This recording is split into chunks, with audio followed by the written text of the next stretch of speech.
Hello friends, and welcome to today's video break. Psalm 50, verse 11 says, I know every bird in the mountains and the insects in the field are mine.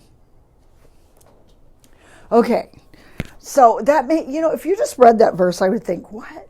Lord, I don't get what you're trying to say to me. But in context, it is saying, I know. I love that he knows every bird, every detail of everything. He knows every detail that we have. And he's getting at something, but the psalmist isn't quite saying it.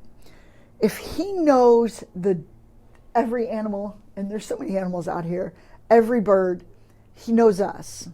And he says this really well in the New Testament, that not even a sparrow falls to the ground without him recognizing us. But isn't it amazing that we have a God that even knows our thoughts before we have them? Psalm 139 tells us.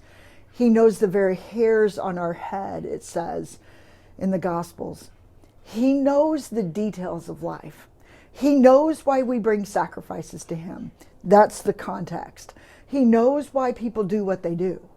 But why do we then, at times, ignore the why we do what we do? When that is, that is because if we walk through life knowing why we did what we did, we'd probably have to change some things. We'd probably have to look at the details of life and say, okay, why am I doing this? Have you ever thought about why you do what you do? God does. And to him, that's more important than anything that we could do for him. I said this yesterday, and I'll say it again, that the why we do what we do is so much more significant than what we're doing. Sometimes we do it because our ego is so humongous that we need it fed. We need the attention of man. We need people to appraise us. We need the spotlight on us. We need that. And otherwise we wouldn't feel good about who we are. And that's what God is trying to teach these wonderful people. And he teaches us that, man, if we first started with seeking God and allowing him to love our heart and to absorb ourselves in his presence, the why would be cleaned up real fast.